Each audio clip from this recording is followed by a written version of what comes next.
கர்த்தருக்குள் பிரியமானவர்களே, அக்டோபர் 25 இன்றைய பனித்துளிகளின் தலைப்பானது இயேசுவின் நாமத்தை. வசனம் கொலோசியர் 3வது அதிகாரம் 17வது வசனம். வார்த்தையினாலாவது கிரியையினாலாவது நீங்கள் எதை செய்தாலும் அதையெல்லாம் கர்த்தராகிய இயேசுவின் நாமத்தினாலே செய்து அவர் முன்னிலையாக பிதாவாகிய தேவனை ஸ்தோத்திரியுங்கள்.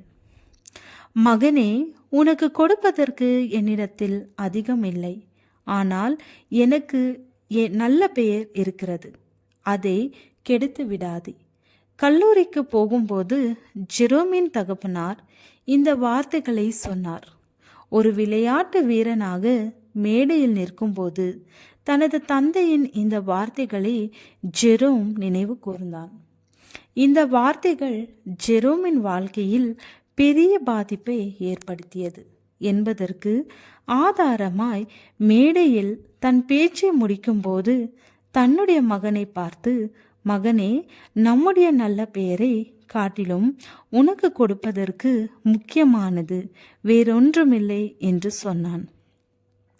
கிறிஸ்துவ விசுவாசிகளுக்கு நற்பெயர் என்பது மிகவும் முக்கியமானது.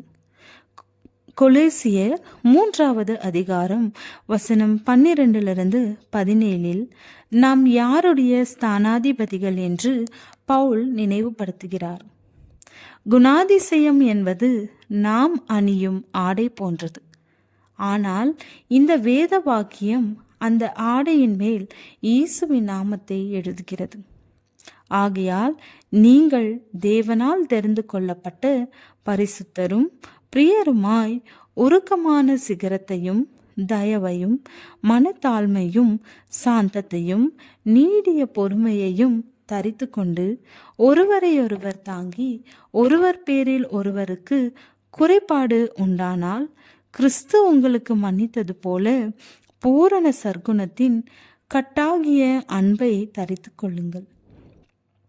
இவைகள் நம்முடைய சனிக்கிழமை வஸ்திரம் அல்ல. இந்த வஸ்திரத்தை எல்லா வேளைகளிலும் எல்லா இடங்களிலும் அணிந்து தேவனை பிரதிபலிக்க வேண்டும். இந்த சுபாவங்கள் எல்லாவற்றையும் நம்முடைய வாழ்க்கையில் நாம் பிரதிபலித்தால் அவருடைய நாமம் நமக்கு தரிப்பிக்கப்பட்டுள்ளதை நிரூபிக்க முடியும். ஜெபத்தோடும் கவனத்தோடும் அவரை நாம் பிரதிபலித்தால் நம்முடைய தேவைகளை அவர் சந்திப்பார். அவருடைய ஞானத்தையும் வல்லமையும் வழிநடத்துதலையும் சார்ந்து இன்னும் நேர்த்தியாய் அவரை எப்படி பிரதிபலிப்பது என சிந்தியுங்கள். உலகத்திற்கு இயேசுவின் நாமத்தை சொல்லுங்கள். ஜெபம். தகப்பனே, நான் கிறிஸ்துவை தெளிவாய் பிரதிபலிக்காததற்காக என்னை மன்னியும். ஆமேன்.